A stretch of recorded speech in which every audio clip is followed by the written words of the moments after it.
On September 11, 1297, William Wallace stood on the high ground of Abbey Craig, overlooking the narrow wooden bridge that crossed the River Forth near Stirling Castle, and watched the largest English army ever assembled in Scotland march directly into the most obvious trap in military history. Below him, stretched across the river's south bank, were approximately 10,000 to 15,000 English troops, including thousands of heavy cavalry in full armour, the finest military force England could field, led by John de Warenne, Earl of Surrey, one of England's most experienced commanders, and Hugh de Cressingham, Edward I's hated treasurer in Scotland, a man so despised that Scots would later skin his corpse and turn his flesh into souvenirs. The English knew Wallace was waiting on the north side, with roughly 5,000 to 10,000 Scottish infantry, mostly common men with 12-foot spears and crude weapons. They knew the bridge was narrow, only wide enough for 2 or 3 horsemen to cross abreast, creating a bottleneck where their numerical superiority would be meaningless. They knew that crossing would take hours and leave their army divided, half on one side, half on the other, vulnerable to attack while strung out and unable to form proper battle formations. Scottish knights who had submitted to English rule literally told Warenne that crossing was suicide, that there was a ford 2 miles upstream where the entire army could cross safely. Warenne ignored them all. English arrogance, contempt for Scottish military capability, and Cressingham's impatience to crush the rebellion quickly led them to order the crossing anyway. What happened in the next 3 hours would be one of medieval warfare's most complete massacres, where tactical stupidity met brutal Scottish vengeance, and where an English army was literally butchered while trapped like cattle because their commanders were too proud to admit a peasant rebel might outsmart them. To understand why the English walked into such an obvious trap, you must understand the absolute contempt they had for Scottish military capability and the arrogance that defined English attitudes toward their northern neighbours. In 1296, King Edward I of England had invaded Scotland during a succession crisis, claiming overlordship of the kingdom. The Scottish army had been crushed at the Battle of Dunbar, where English cavalry had slaughtered Scottish infantry, who broke and ran. Edward had then spent months marching through Scotland, capturing every major castle, forcing Scottish nobles to swear fealty, and establishing English garrisons to control the country. The conquest had been so easy, so one-sided, that Edward genuinely believed Scotland was finished as an independent nation. He confiscated the Stone of Destiny, the ancient symbol of Scottish kingship, took it to Westminster Abbey as a trophy, and installed English administrators to govern Scotland as a conquered province. Among these administrators was Hugh de Cressingham, appointed treasurer to extract as much money as possible from Scotland to fund Edward's wars in France. Cressingham was brutal and greedy, imposing crushing taxes, seizing property, and showing open contempt for Scots he viewed as conquered subjects who deserved no consideration. His cruelty and arrogance made him the most hated man in Scotland, a symbol of English oppression that created the resentment Wallace would exploit. William Wallace himself remains somewhat mysterious because contemporary sources are sparse and often contradictory. He was a minor Scottish landowner, not nobility but not a peasant either, probably in his late 20s in 1297, physically large and strong, charismatic enough to inspire loyalty but also brutal enough to lead a guerrilla war. Wallace first appears in historical records in 1297 when he killed William de Heselrigg, the English sheriff of Lanark, possibly in revenge for Heselrigg killing Wallace's wife or lover, though this story might be later romantic invention. What is certain is that Wallace's attack on Lanark sparked wider rebellion across Scotland. Common Scots, crushed by English taxes and occupation, rallied to Wallace because he offered something the submissive Scottish nobility didn't: actual armed resistance. Wallace waged savage guerrilla warfare throughout 1297, ambushing English patrols, burning English garrisons, and executing English officials and their Scottish collaborators. His methods were deliberately brutal, designed to terrorize the English and make occupation so costly that England would give up. By summer 1297, Wallace commanded thousands of men and controlled much of southern Scotland. Edward I was in France fighting the French and couldn't personally deal with the Scottish rebellion, so he ordered the Earl of Surrey to crush Wallace with overwhelming force. John de Warenne was an experienced commander, roughly 60 years old, a veteran of Edward III's Welsh wars, where he had helped conquer Wales through brutal military campaigns. He should have known better than to underestimate any enemy, but he was also old, tired, possibly ill and contemptuous of Scottish fighting ability based on the easy conquest of 1296. When Warenne assembled his army at Berwick in late August 1297 and marched towards Stirling where Wallace's forces were concentrated, he commanded perhaps the finest military force in Britain, several thousand heavy cavalry, England's military elite in full plate armour on war horses, trained since childhood and virtually invincible in open battle, thousands of Welsh longbowmen who could shoot arrows through chainmail at 200 yards, and thousands of infantry with various weapons. This army vastly outnumbered Wallace's force and was far better equipped. If the English could force a battle on open ground, they would destroy the Scots easily, just as they had at Dunbar. But Wallace had no intention of fighting on open ground. He positioned his army north of the River Forth, a wide tidal river that could only be crossed at specific points, and waited for the English to make a mistake. The English obliged. Stirling Bridge was a narrow wooden structure, probably around 15 to 20 feet wide, just enough for 2 or 3 horsemen to ride abreast or a small column of infantry to march across.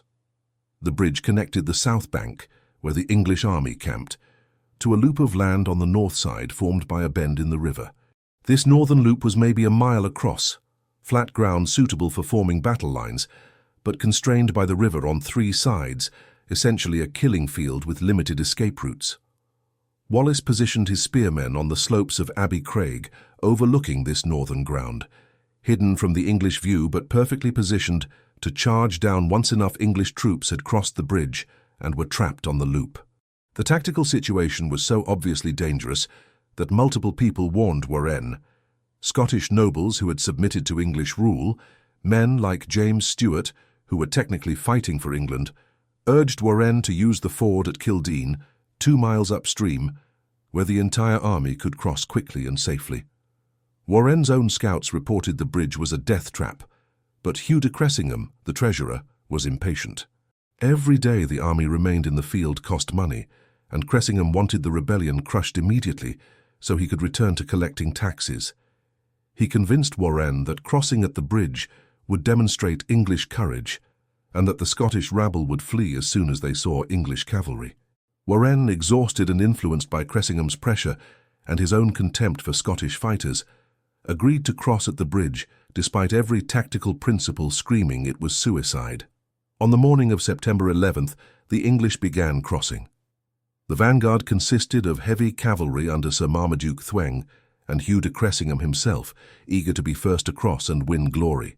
The crossing was agonizingly slow because the narrow bridge created a bottleneck, where thousands of men had to funnel through 2 or 3 abreast.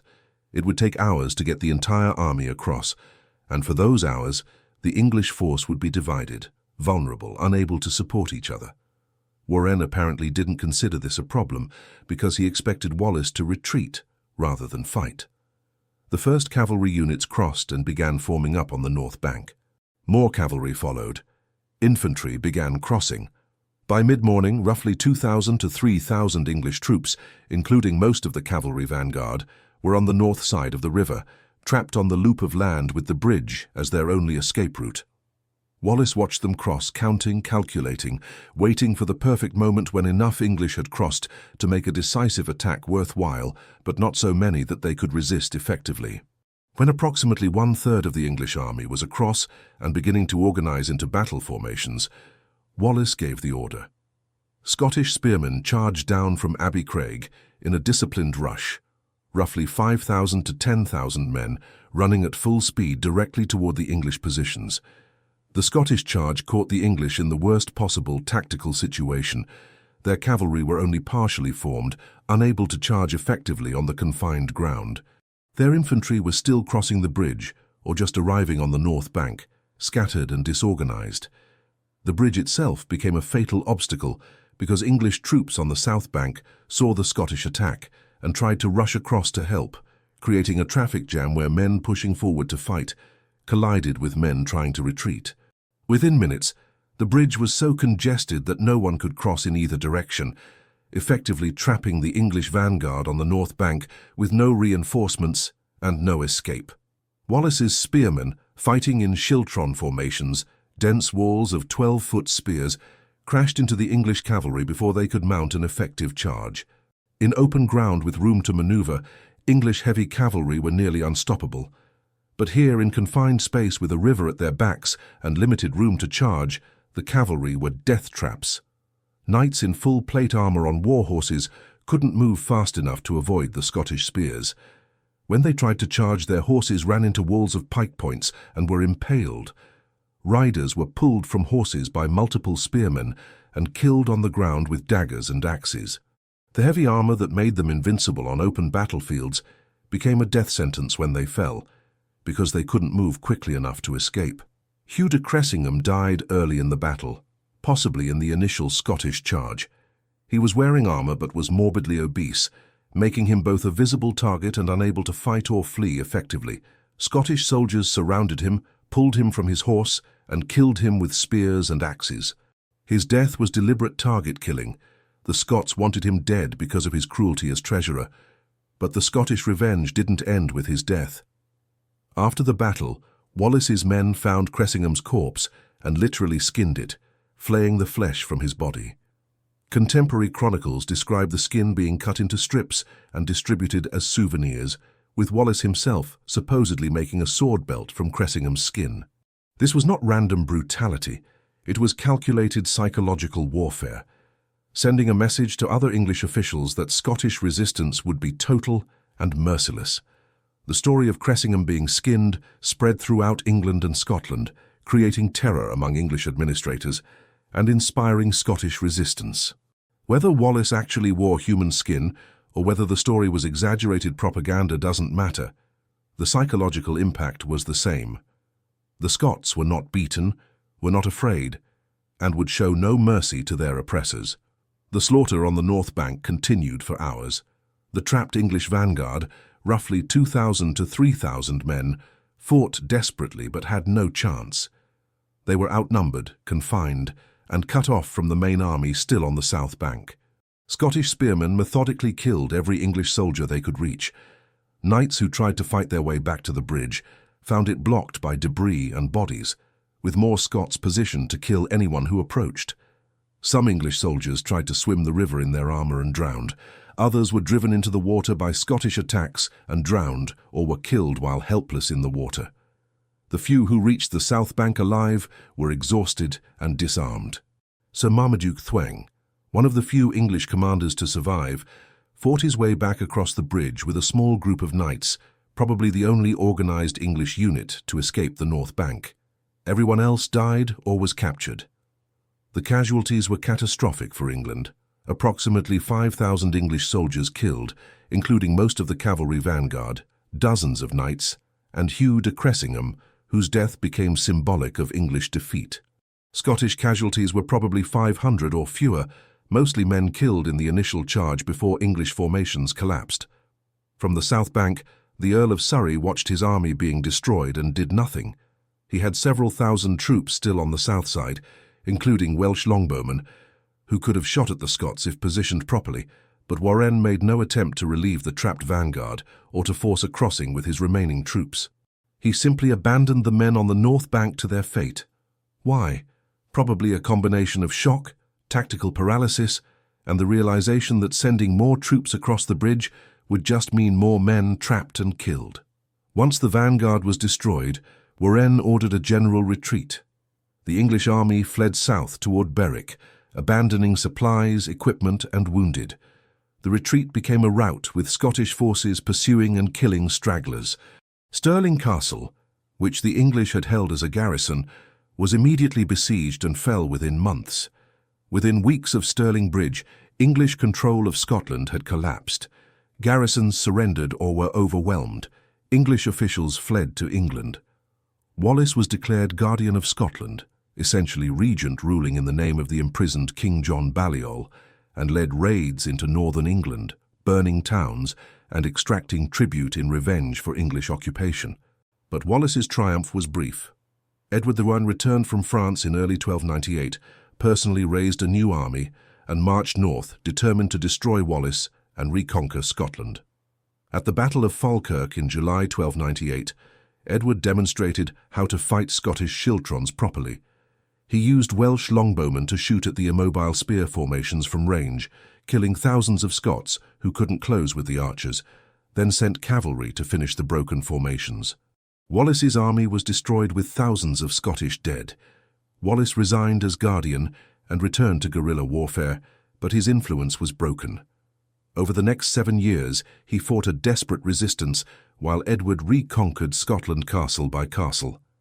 In 1305, Wallace was betrayed by Scottish nobles who turned him over to the English in exchange for their own lands and titles being restored. Edward the Firm had Wallace taken to London, where he was subjected to one of history's most brutal executions, deliberately designed to be as horrific as possible to destroy Wallace's legend and terrify other rebels. Wallace was dragged through the streets tied to a horse, then hanged until nearly dead but cut down while still conscious. His genitals were cut off and burned before his eyes. His abdomen was opened and his intestines pulled out and burned while he watched. Only then was he beheaded. His body was cut into quarters. His head was placed on a spike on London Bridge. His limbs were displayed in Newcastle, Berwick, Stirling, and Perth as permanent warnings. Edward the Firm wanted Wallace's death to end Scottish resistance, but it had the opposite effect, martyring Wallace and inspiring continued rebellion that would eventually lead to Robert the Bruce and Scottish independence. The Battle of Stirling Bridge remains one of medieval warfare's most tactically lopsided victories, where brilliant use of terrain and enemy stupidity combined to destroy a superior force. Wallace's tactics were simple, but perfectly executed. Identify choke point. Let enemy divide their forces by crossing. Attack when maximum number are trapped. Prevent escape. The English defeat was entirely self-inflicted, caused by arrogance, impatience, and contempt for the enemy. Warren had been warned repeatedly, had safe alternatives, but chose the dangerous route because he believed Scottish infantry couldn't possibly threaten English knights. His error cost 5,000 English lives, including some of England's military elite. But the strategic impact exceeded the casualties. Stirling Bridge proved that England could be defeated, that Scottish resistance was viable, that occupation would be costly. The battle inspired Scottish nationalism, gave hope to rebels throughout Scotland, and forced England to commit massive resources to reconquering territory they thought they already controlled. Edward the Firm spent the rest of his reign fighting in Scotland, dying on campaign there in 1307, still unable to completely crush Scottish resistance. His son Edward II continued the wars, leading eventually to Bannockburn in 1314, where Robert the Bruce would use similar tactics to win Scottish independence. The human cost of the Scottish Wars of Independence that Stirling Bridge helped ignite was immense. Between 1296 and 1357, when the wars finally ended, Scotland's population was devastated. The country in 1290 had perhaps 500,000 people. By 1350, after 60 years of continuous warfare, multiple English invasions, Scottish civil wars, and the arrival of the Black Death, Scotland's population may have fallen to 200,000 or less. That's a 60% population decline. Entire regions were depopulated. Infrastructure was destroyed and never rebuilt. The economy collapsed. Most casualties were not soldiers, but civilians caught between armies, killed in raids, starved when crops were burned, displaced and dying of exposure. Women and children suffered especially, killed in massacres, raped by soldiers from both sides, sold into slavery when villages were captured. These victims don't appear in the heroic stories of Wallace and Bruce. They don't get monuments or songs, but they paid the real price for Scotland's independence, dying in anonymous thousands so that nobles could fight over who ruled them. The 5,000 English who died at Stirling Bridge were mostly common soldiers and minor knights, men who had no choice about fighting, who died trapped on a bridge because their commanders were too arrogant to use a ford 2 miles away. Their deaths were pointless, caused by tactical stupidity, but they're forgotten in the celebration of Wallace's brilliance. War creates heroes and legends, but it's built on foundations of anonymous suffering that history conveniently forgets. The mythology around William Wallace transformed him from a historical guerrilla leader into Scotland's greatest hero. the ultimate symbol of resistance against English oppression. The reality was more complex. Wallace was indeed a brilliant tactician who won an impossible victory at Stirling Bridge and inspired Scottish resistance. But he was also brutal, executing prisoners, massacring English civilians in northern England raids, and showing no mercy to Scottish nobles who collaborated with England. His violence was strategic, designed to make occupation unbearable for England and to terrorize collaborators, but it was still violence. The Wallace of legend, depicted in Braveheart and countless other stories as a freedom fighter, motivated by pure love of liberty, is a simplification that ignores medieval warfare's reality, where all sides committed atrocities and where most soldiers fought not from idealism, but from loyalty to lords, hope for plunder, or simply because they had no choice. But legends serve purposes that historical accuracy doesn't. Scotland needed Wallace as a hero, a symbol that Scots could defeat England, that independence was possible, that resistance was worthwhile. The legend of Stirling Bridge, where Scottish commoners with spears slaughtered English knights through brilliant tactics, became proof of Scottish courage and English arrogance. It didn't matter that the battle was won through English stupidity as much as Scottish skill. It didn't matter that Wallace's later defeat at Falkirk proved Chilterns couldn't win without terrain advantages. What mattered was that once, on September 11, 1297, 10,000 Scottish spearmen butchered an English army and made independence possible.